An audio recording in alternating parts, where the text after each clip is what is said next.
Hey Rebel Rouser, I'm Alan Voivod and this is Star Wars 7x7.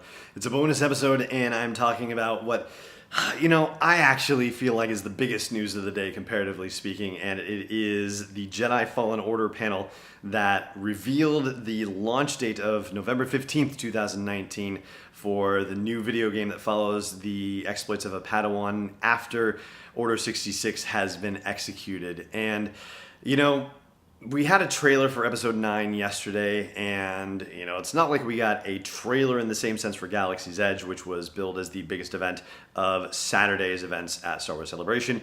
We did get a trailer for Fallen Order, and if you want to experience the same kind of feels that you got by watching the episode 9 trailer, well, maybe it's a pale comparison because there's, 40 years of weight behind the episode 9 trailer, and there isn't that much weight, comparatively speaking, behind the Fallen Order trailer, but by gosh, it does its job. So let's talk about what the details are about Fallen Order, what we've learned about the characters and situations that are happening. First of all, it's actually rather surprising, and I suppose it shouldn't be that surprising because it's probably like this for a lot of characters who survived Order 66. But Cal Kestis, who is the Padawan that we will be following and playing as in Fallen Order, seems to have a lot in common with Caleb Doom, who eventually became Kanan Jarrus.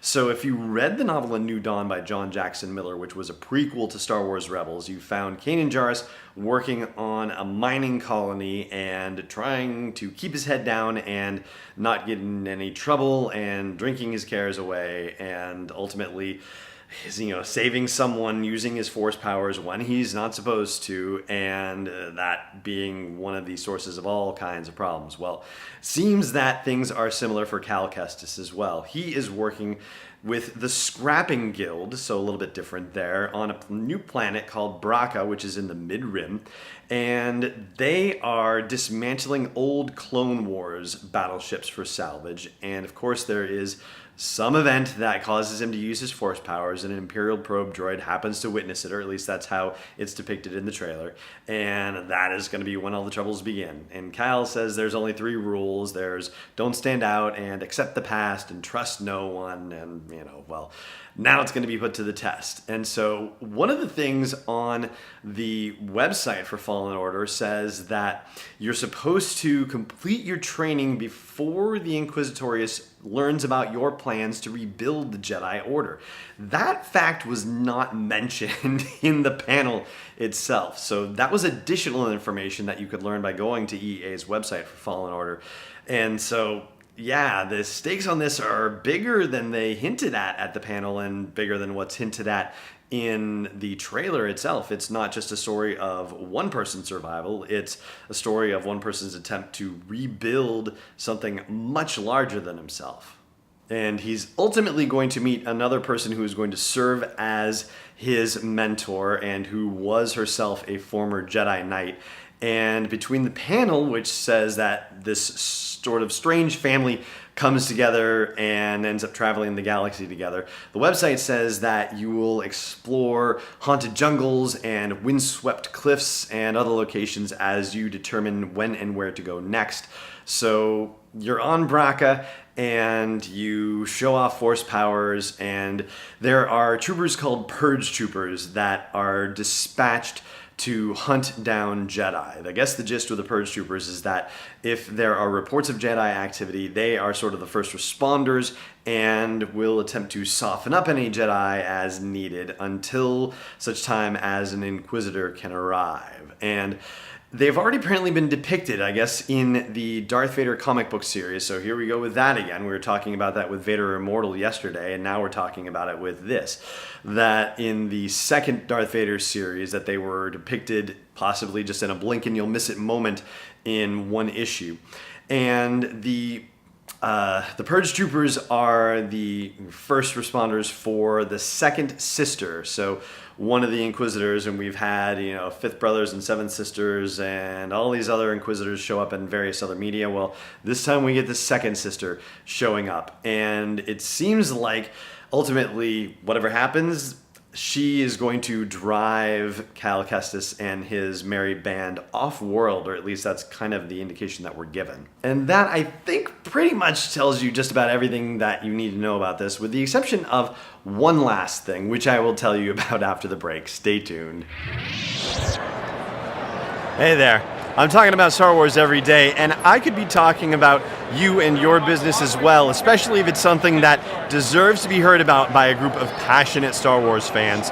Check out sw7x7.com/sponsors to learn why podcast advertising is one of the most compelling forms of advertising out there. Again, that's sw7x7.com/sponsors, plural, with an S at the end. Welcome back.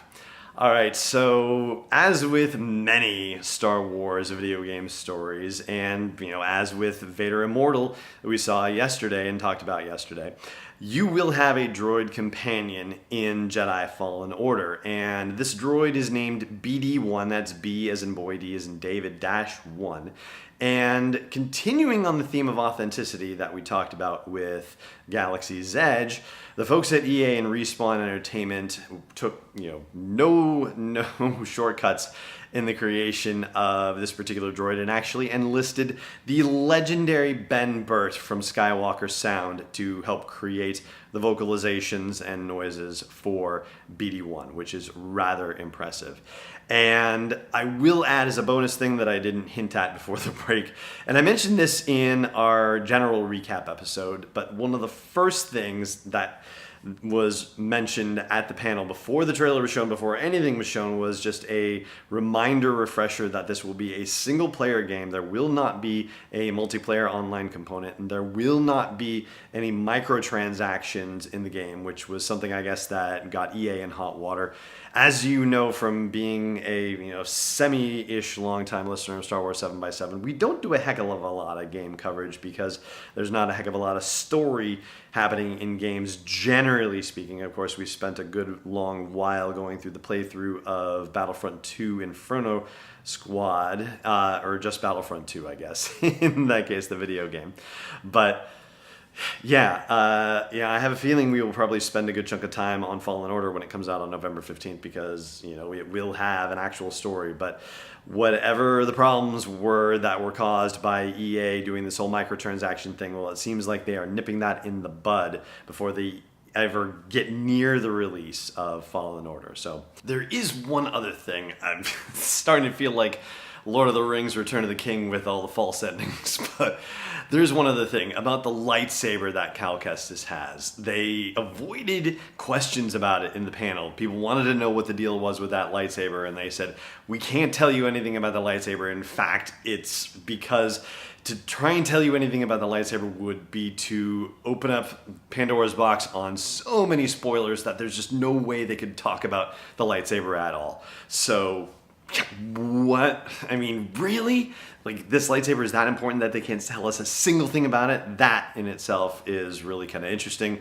And naturally, of course, I went straight to Vader Immortal to wonder if there could be any connection there. But listen to the Vader Immortal episode if you want the details there, because that gets into a little spoilery territory about Vader Immortal. If you want to make sure that you are utterly protected from any story reveals there, then, I just won't say it here. But anyway, that, my friends, is going to do it for the bonus episode here, talking about what I believe to be the biggest event and reveal of the day, which is the trailer and all these other glorious details about Jedi Fallen Order.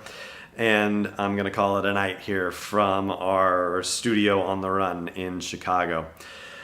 Thank you so much for joining me once again for this episode, and may the Force be with you, wherever in the world you may be.